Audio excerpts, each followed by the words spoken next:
ఆంధ్రప్రదేశ్ అసెంబ్లీలో చిరంజీవిని ఉద్దేశించి ఎమ్మెల్యే బాలకృష్ణ ఎవడు అని అనడాన్ని టీడీపీ జనసేన పెద్దగా పట్టించుకోకపోయినా ఆ పార్టీలు రెండు చాలా సైలెంట్గా ఉన్నా నాయకులు ఎవరు నోరు విప్పకపోయినా కాపు సామాజిక వర్గంలో కొంతమంది నాయకులు అలాగే మెగా అభిమానులు ముఖ్యంగా వైసీపీ దీన్ని పొలిటిసైజ్ చేయడానికి విపరీతమైన ప్రయత్నం చేసింది. సో చంద్రబాబు నాయుడు నిన్న పవన్ కళ్యాణ్ ఇంటికి వెళ్ళి జ్వరంతో ఆయన బాధపడుతూ ఉన్నారు కాబట్టి పరామర్శించి మంచి చెడు మాట్లాడుకున్నారు సార్. దాన్ని కూడా వైసీపీ నేతలు ఎద్దేవా చేస్తూ ఉన్నారు. మెగాస్టార్కు ఎంత అవమానమా అంటూ సాక్షిలో ఒక వార్త కూడా ప్రచురితమైంది సార్. చిరంజీవి అభిమానులు కాపు సామాజిక వర్గ ప్రజలు రగిలిపోతూ ఉన్నారు. చిరంజీవిని బాలకృష్ణ అవమానించినప్పుడు సభలో ఉన్న చంద్రబాబు మాట మాత్రంగా కూడా నిలువరించకుండా మౌనం వహించారు. స్వయంగా చిరంజీవి స్పందించి లేఖ విడుదల చేసిన మౌనం వీడని సోదరుడు పవన్ గతంలో పలుమార్లు అనారోగ్యానికి గురైనా ఎప్పుడూ పరామర్శించలేదు చంద్రబాబు. ఇప్పుడు చంద్రబాబు రాగానే స్వయంగా ఎదురొచ్చి పుష్పగుచ్చంతో స్వాగతం పలికారు పవన్ కళ్యాణ్.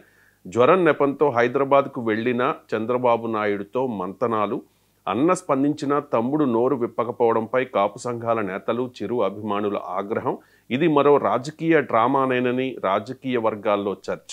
చంద్రబాబుకు ఇబ్బంది వచ్చినప్పుడల్లా పవన్ కళ్యాణ్ అండగా నిలుస్తున్నారనే విమర్శలు అంటూ సార్ వైసీపీ నాయకులు మాత్రం రీసెంట్గా పేరు నాని కూడా మాట్లాడారు. ప్రతిరోజు కూడా సాక్షి పత్రికలో చిరంజీవికి మద్దతుగా వైసీపీకి ఫేవర్గా సాక్షిలో కొన్ని కథనాలు కూడా వస్తూ ఉన్నాయి. ఇది కూడా చిరంజీవికి అవమానం జరిగిందంటూ ఈరోజు వచ్చిన కథనం. సార్ చిరంజీవికి మద్దతుగా వైసీపీ చేస్తున్న రాజకీయం ఫలిస్తుందా అంటే ఏం చెప్తారు సార్? రాజకీయంగా ఇది వైసీపీకి యూజ్ అవుతుందా? చిరంజీవికి అవమానమే కాదు, మరి జగన్ కూడా అవమానించాడు కదా బాలకృష్ణ. సైకో అన్నాడు. సైకో సార్, మరి జగన్ కి అవమానించినా పర్వాలేదు, చిరంజీవిని మాత్రం అవమానించకూడదు అంటున్నారా? నాకు అర్థం కాని విషయం. Of course YCP MLA Chandrashekar అనుకుంటాను, ఈ జగన్ కూడా క్షమాపణ చెప్పాలి అని అన్నారు. కానీ బట్ ఏదైనా మనకు అర్థం కావాల్సింది ఇస్ ఆల్ చీప్ పాలిటిక్స్. ఎందుకంటే నిజమే వైసీపీకి ఒక అడ్వాంటేజ్ వచ్చింది. చిరంజీవి పవన్ కళ్యాణ్ల మధ్య దూరము పెంచాలని చూసేది ఒక ఎత్తుగడ, పవన్ కళ్యాణ్కు చంద్రబాబు నాయుడుకు మధ్య దూరం పెంచాలన్నది రెండవ ఎత్తుగడ. గతంలో జూనియర్ ఎన్టీఆర్ పైన అనంతపురం ఎమ్మెల్యే నోటికొచ్చినట్టు మాట్లాడినప్పుడు కూడా వైసీపీ దీన్ని ఉపయోగించుకోవాలని చూసింది. అల్లు అర్జున్ పవన్ మెగా ఫ్యామిలీ మధ్య గ్యాప్ వచ్చినప్పుడు కూడా దాంట్లో తలదూర్చి ఉపయోగించుకోవాలని చూసింది. ఇదేమీ ఆశ్చర్యపడాల్సిన రాజకీయ పార్టీలు తమ ప్రత్యర్థి శిబిరాలకు ఇబ్బంది కలిగేటువంటి అంశాలు ఉన్నప్పుడు దాన్ని రాజకీయంగా తమకు అనుకూలంగా ఉపయోగించుకుంటారు. అందులో ఆశ్చర్యపడాల్సింది ఏమీ లేదు. You can understand that. కానీ ఇది పెద్ద రాజకీయంగా ఉపయోగపడుతుందా? ఇప్పుడు చిరంజీవిని కాపు సామాజిక వర్గం అని ప్రతిరోజు రాస్తున్నారు. చిరంజీవి కాపు సామాజిక వర్గానికి నాయకుడు కాదు, తెలుగు ప్రజలందరికీ అభిమానం అన్నట్టు. అఫ్ కోర్స్ కాపుల్లో చిరంజీవి అంటే ఎక్కువ అభిమానం ఉంటే ఉండవచ్చు. మన దేశంలో కులం వాస్తవం, అందులో ఆంధ్రప్రదేశ్లో కులం ఇంకా ఎక్కువ వాస్తవం. నేను పవన్ కళ్యాణ్ మాట్లాడింది మనం చూసాం కదా. నేను ఇప్పుడు అమెరికాలో ఉన్నాను, డలాస్లో కూడా మనం చూస్తాం. పవన్ కళ్యాణ్ ఓజీ సినిమా రిలీజ్ అయితే పవన్ కళ్యాణ్ అభిమానులు థియేటర్ల ముందు డ్రెస్సులు వేసుకొని డాన్సులు చేశారు. నందమూరి బాలకృష్ణ సినిమా వస్తే ఇంకో వర్గం వాళ్ళు ముందుకు వస్తారు, కార్లలో పెద్ద ర్యాలీలు తీస్తారు. ఇక్కడ స్థానికంగా ఉండే వైట్ అమెరికన్స్కి అది చిరాగ్గా కూడా మారుతుంది. సో అందువల్ల కొంత సినీ నటులకు ప్రత్యేకంగా అభిమానులు ఉంటారు. సినిమా రాజకీయాలు కలిసిపోయి ఉన్నాయి కనుక వాళ్ళకు అభిమానులు ఉంటారు. అదే సమయంలో కాపు సామాజిక వర్గం కూడా ప్రత్యేకంగా చిరంజీవి పట్ల పవన్ కళ్యాణ్ పట్ల అభిమానాన్ని చూపవచ్చు, కాదని మనం లేదు. మన దేశంలో ఆంధ్రప్రదేశ్ రాజకీయాలు మనకు తెలియదు కాదు కదా. తెలుగుదేశానికి మద్దతుగా మెజారిటీ కమ్మాసు, వైసీపీకి మద్దతుగా మెజారిటీ రెడ్డీసు ఏం చేసినా స్పందిస్తుంటారు కదా. అలాంటప్పుడు రాజకీయాల్లో, తెలుగు రాజకీయాల్లో సంఖ్యాబలం ఉండి శక్తి ఉండి గుర్తింపు లేని సామాజిక వర్గం కాపు సామాజిక వర్గం. అందువల్ల కాపు సామాజిక వర్గంలో ఆ రకమైన భావ వ్యక్తీకరణ జరగడం ఆశ్చర్యం కాదు. కానీ అందులో ఆంధ్రప్రదేశ్లో కాపులు విభజిత ఆంధ్రప్రదేశ్లోనైతే కనీసం ఒక 40 సీట్లలో ప్రభావం చూపగలిగిన ఒక బలమైన శక్తి.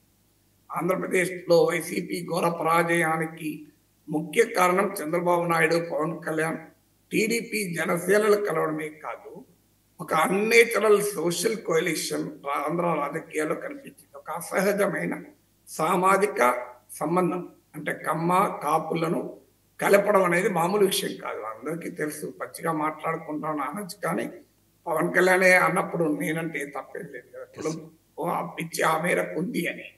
సో అందువల్ల ఆంధ్రప్రదేశ్లో కాపులకు రాజకీయ వ్యక్తీకరణకు చిరంజీవి, పవన్ కళ్యాణ్లు సింబాలిక్ గా కనిపించడం తప్పని నేను రాష్ట్రంలో ఉన్న సామాజిక రాజకీయ నేపథ్యం రీత్యా చూసినప్పుడు. ఎందుకంటే 2014లో పవన్ కళ్యాణ్ టీడీపీతో కలిసి రావడం కాపు ఓటింగు కూటమికి అనుకూలంగా, ఆనాడు ఎన్డీఏకి అనుకూలంగా పడింది. 2019లో క్లియర్గా జగన్మోహన్ రెడ్డి బెనిఫిషరీ. కారణం పవన్ కళ్యాణ్ తెలుగుదేశంతో లేకపోవడం, విడిగా పోటీ చేయడం. విడిగా పోటీ చేసినప్పుడు గెలవాలనుకున్నప్పుడు ఆ సామాజిక వర్గం కూడా ఉపయోగపడదు, సహకరించదు. అందుకే భీమవరం గడ్డ పైన, మీకు గాజువాక గడ్డ పైన పవన్ కళ్యాణ్ ఓడిపోయాడు. నిజంగా కాపు సామాజిక వర్గం పూర్తి స్థాయిలో పవన్ కళ్యాణ్కు ఓటింగ్ వచ్చి ఉంటే పవన్ కళ్యాణ్ ఎమ్మెల్యే అయ్యేవాడు 2019లో. అది ఆయనే చాలాసార్లు చెప్పాడు, సీఎం అని అనవసరంగా అంటారు, నన్ను ఎమ్మెల్యే కూడా గెలిపించలేదు. సో కాపులను ఉద్దేశించి కాదు, ఆయన అభిమానం కూడా ఉద్దేశించి మాట్లాడేది. అందువల్ల ఎప్పుడైనా ఎన్నికల్లో గెలుస్తాం అనుకున్నప్పుడే కులం ఉపయోగపడుతుంది, ఓడిపోతాం అనుకున్న కులం ఉపయోగపడుతుంది. ముద్రగడ పద్మనాభం పట్ల అనుసరించిన వైఖరి కావచ్చు, కాపు ఉద్యమం పట్ల తెలుగుదేశం అనుకరించిన వైఖరి కావచ్చు, ఇవన్నీ కలిసి వెరసి 2019లో క్లియర్గా తెలుగుదేశానికి వ్యతిరేకంగా కాపు ఓటింగ్ వైసీపీ పడింది. 2024లో గేమ్ చేంజర్గా పవన్ కళ్యాణ్ టీడీపీతో కలవడం అనేది మళ్ళీ కాపు ఓటింగ్ కూటమి పడింది. అందువల్ల 2029లోనైనా కాపు ఓటింగ్ తమకు పడితే, ఒక అన్నేచురల్ సోషల్ కోalition బ్రేక్ చేస్తే అది తమకు రాజకీయంగా ప్రయోజనం అనేది వైసీపీ ఎత్తుగడ. ఎందుకంటే రాజకీయాల్లో కులాన్ని ఒక ఆయుధంగా వాడుకుంటుంటారు. అందుకే ఈ బాలకృష్ణ అసెంబ్లీలో అన్న నాటి నుంచి దీన్ని కమ్మ కాపు వివాదంగా ప్రజెంట్ చేయాలి, కాపు సామాజిక వర్గానికి జరిగిన అవమానంగా ప్రజెంట్ చేయాలనేది వైసీపీ ఎత్తుగడ. అందులో భాగంగానే సాక్షిలో కథనాలు, అందులో భాగంగానే వైసీపీలో ఉన్న కాపు నేతలు ప్రయోగించడం కూడా. సో అందువల్ల ఈ రాజకీయం సహజమే, కానీ దీనికి ఎంత మేరకు ఉపయోగపడుతుంది అనేది నెక్స్ట్ క్వశ్చన్ వస్తుంది. టీడీపీ దీనిపైన రియాక్ట్ కాని తీరు కూడా అభ్యంతరకరమే కాదు, రాజకీయం కూడా తెలుగుదేశానికి ఎక్స్ప్లెయిన్ చేయలేదు. ఒకవైపు ఏమో నందమూరి బాలకృష్ణ, ఆయన ఏమన్నా అది చాలా పెద్ద ఇబ్బంది. ఇక్కడ చంద్రబాబు నాయుడుకు బావమరిది, లోకేష్కు మామ, ఫాదర్ ఇన్ లా ఇవన్నీ ఉన్నాయి. బాలకృష్ణ అభిమానులు, నందమూరి కుటుంబము, నారా కుటుంబముల మధ్య గ్యాప్ పెంచడానికి, చూపడానికి ప్రత్యర్థులు చేసే ప్రయత్నాలు, నందమూరి తారక రామారావు ప్రారంభించిన పార్టీని నారా కుటుంబంలో హైజాక్ చేసింది, ఇవన్నీ విమర్శలు మనకు తెలుసు కదా. ఎన్టీ రామారావుకు వెన్నుపోటు, ఇవన్నీ మళ్ళీ మొదటికి వస్తాయి. అందువల్ల బాలకృష్ణని ఏమీ అనలేదు అని చెప్పి ఊరుకుంటే, చిరంజీవి పైన బాలకృష్ణ చేసిన వ్యాఖ్యలు, అంటే బాలకృష్ణ తెచ్చిన తంట అంతా ఇంత కాదు తెలుగుదేశాన్ని. చంద్రబాబు నాయుడుకి ఒక రకంగా caught between the devil and the deep blue sea అని ఇంగ్లీష్లో సామెత, ముందు ఈ వెనక అంటారు కదా. సో ఒక రకంగా ఇంగ్లీష్లో కరెక్ట్గా చెప్పాలంటే క్యాచ్ 22 సిచ్యువేషన్ అంటాడు. సో చంద్రబాబు నాయుడు ఒక రకంగా క్యాచ్ 22 సిచ్యువేషన్. బాలకృష్ణ పైన ఏమైనా అంటే రకరకాల, అంటే మళ్ళీ ఇదే సాక్షిలో అప్పుడు కథనాలు వస్తాయి. నందమూరి కుటుంబాన్ని చంద్రబాబు అవమానించడం కొత్త కాదు. ఎన్టీ రామారావు పైన తిరుగుబాటు, దగ్గుపాటి పురంధేశ్వరుని బయటికి పంపిన వైనం, హరికృష్ణతో పట్ల వ్యవహరించిన తీరు, జూనియర్ ఎన్టీఆర్తో వ్యవహరిస్తున్న తీరు, ఇప్పుడు సయాన బావమర్ది బాలకృష్ణతో జరిపారు కదా, మళ్ళీ రాస్తారు. సో అందువల్ల ఏమీ చేయలేదు. మరోవైపు చిరంజీవి పైన బాలకృష్ణ చేసిన వ్యాఖ్యలు ఖచ్చితంగా అభ్యంతరకరమే కాదు, తెలుగుదేశానికి నష్టం కూడా. ఆల్రెడీ జూనియర్ ఎన్టీఆర్కు టీడీపీకి మధ్య గ్యాప్ పార్టీకి ఇబ్బందికరంగా మారింది. అందులో చిరంజీవి మామూలు వ్యక్తి కాదు. చిరంజీవి కోట్లాది మంది తెలుగు ప్రజల అభిమాన నటుడు, ఆరాధ్య నటుడు. రాజకీయాల్లో ఆయన ఫెయిల్ కావచ్చు, ఆయన కంటిన్యూ కావచ్చు, ఫెయిల్ ఏంటంటే నేను చెప్పలేను. ఆయన కంటిన్యూ అయ్యి ఉంటే సక్సెస్ కూడా అయ్యేవాడేమో. మొదటి ప్రయోగంలోనే మీకు 18 సీట్లు 71 సీట్లు 71 లక్షల ఓట్లు తెచ్చుకున్నాడు. సో సో అందువల్ల చిరంజీవిని అనడం ద్వారా తెలుగుదేశం పార్టీకి బాలకృష్ణ తీవ్రమైన నష్టాన్ని కలిగించాడు. ఎందుకంటే చిరంజీవి కూడా చాలా స్పాంటేనియస్గా విదేశాల్లో నాకు కూడా స్పందించి ఆయన తెలంగాణలో ఓడింది కుల్లం కుల్లా అని, సో కుల్లం కుల్లా ఉన్నట్లుగా చెప్పడం, ఇవన్నీ కూడా ఒక ఇష్యూస్గా మారి అందులో జగన్మోహన్ రెడ్డి ముఖ్యమంత్రిగా తనకు సాధారణంగా ఆహ్వానించి గౌరవం ఇచ్చారనడం తెలుగుదేశానికి ఇంకా మింగుడు పడని అంశం. అంటే కామినేని శ్రీనివాస్ మాట్లాడిన చూసినా, బాలకృష్ణ మాట్లాడిన చూసినా సినీ దిగ్గజాలని జగన్మోహన్ రెడ్డి అవమానించాడనే నరేటివ్ బిల్డ్ చేయవచ్చు. ఆ నరేటివ్కి వైసీపీ కౌంటర్ ఇస్తే నమ్మకం ఉండదు, క్రెడిబిలిటీ ఉండదు. కానీ చిరంజీవి కౌంటర్ ఇచ్చే వరకు ఏం చెప్పాలో అదే పరిస్థితి. అందువల్ల బెస్ట్ వే ఏమై ఉండేది, బాలకృష్ణ ద్వారా క్షమాపణ చెప్పిస్తే అయిపోయింది. ఎందుకంటే చిరంజీవి పట్ల నా గౌరవం, నా ఉద్దేశం జగన్ విమర్శించడం చిరంజీవిని కాదు, అలాంటి అభిప్రాయం వచ్చినందుకు నేను చింతిస్తున్నాను అంటే అయిపోయింది. కానీ అది మొదలే నందమూరి బాలకృష్ణ.